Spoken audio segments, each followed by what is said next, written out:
music fans and deep thinkers. This is Ari Koinuma, and thanks for joining me for another episode of Deep Thoughts and Deep Songs.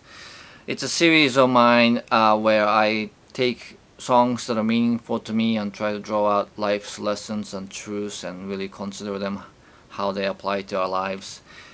If you enjoy this episode, please subscribe and also leave me comments. Let me know what you think and what you suggest, maybe other songs that you want me to consider and listen and ponder. And I'll definitely do my best to respond to that and honor your input.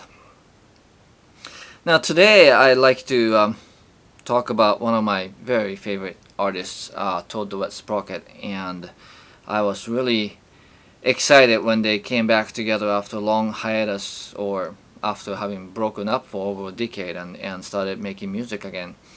And not only did they release a full album since then, but they also released an EP recently, and the title track of that is Architects of the Ruin.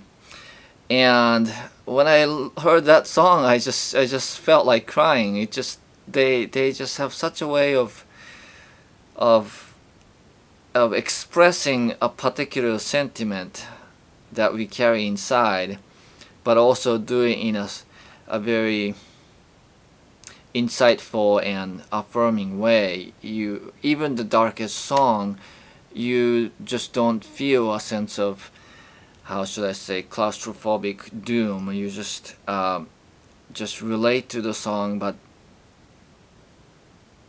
it just helps us sort of channel that feeling, but without feeling like we're stuck there. It's just there's a sense of insight, there's a sense of wisdom in the song, and how the music is put together with lots of space and depth that really sort of helps me feel like I connect and I'm not alone, and there is hope.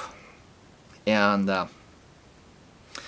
Architect of Ruin is both sobering and empowering song to me, because it really sort of speaks what I believe about our own power to change and our own power to create life. And that is that if you don't like anything in your life, if you're not happy with where you are, if you're not happy with your relationships, if you're not happy at school, if you're not happy at your job, if you're not happy,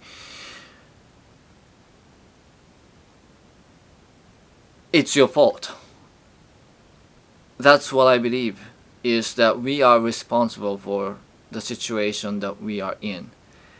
And there could be exceptions, there could be other factors, but to say that we are powerless, that we could not help being where we are, is to give up the power that we have to change, to create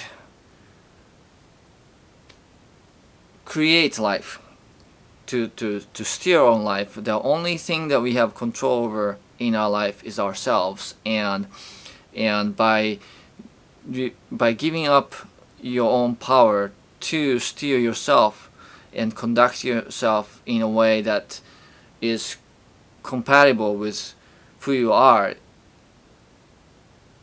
are contributing to the situation that you don't like or you don't appreciate.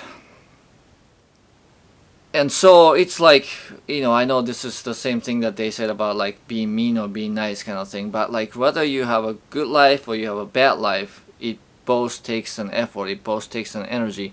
Now, creating a life that doesn't suit you is easier, because it's being made from a series of choices that are probably easier, if not the right one. That again, it's the cliche, but do what is right or do what is easy, right? And if you keep doing what is easy, then you end up with these baggages and these situations that really don't suit you, because doing what is right is harder. But every time you give in, and then you giving and you giving and you kind of give up, you are sort of it's kind of like a muscle. It's like your muscle weakens, and you have less power to exert when you need it, and that creates a downward spiral. So if you are in a really not great situation, where if you're really unhappy and unsatisfied, what you can do is to actually start small and start exerting your power to do what is right, whether it's like picking up something that's on the floor, or cleaning a corner of the room, or getting up and, you know, putting your running shoes on and going outside, what it is. But just choose something really small that you know if you are faced with that challenge you can win. And then when you win that challenge, then you pat yourself on in the back, and then take on another small challenge. And by doing that, it's like starting to weight lifts with lighter weight first. You build up your willpower muscle, and you build up the habit of winning, and then soon you will start to able to do things that you previously you just didn't have the guts or the courage or the willpower to make yourself do. And you can make great changes in your life. And I have been able to do that in my own life, and I feel good about it. I feel passionate about sharing my lessons and my experience so that I can help other people turn their life around and get yourself in a better place. But anyway, so Architect of the Ruin, Total Wet Sprocket is a tender, gentle, loving song about this sobering truth that all along, he says, I kind of knew what was going on, but I am the architect of half of the ruin. It might not be not everything might be your fault, but a lot of it is. And you have the power. You used your power to create the situation. Now you can turn it around. If you can architect a ruin, you can architect a build-up. You can architect a comeback. And I hope you join me in listening to this song and coming to terms with the power that we have and the responsibility that comes with it, and start applying it to a better direction, so that you can turn your life around and start creating the life that really suit you.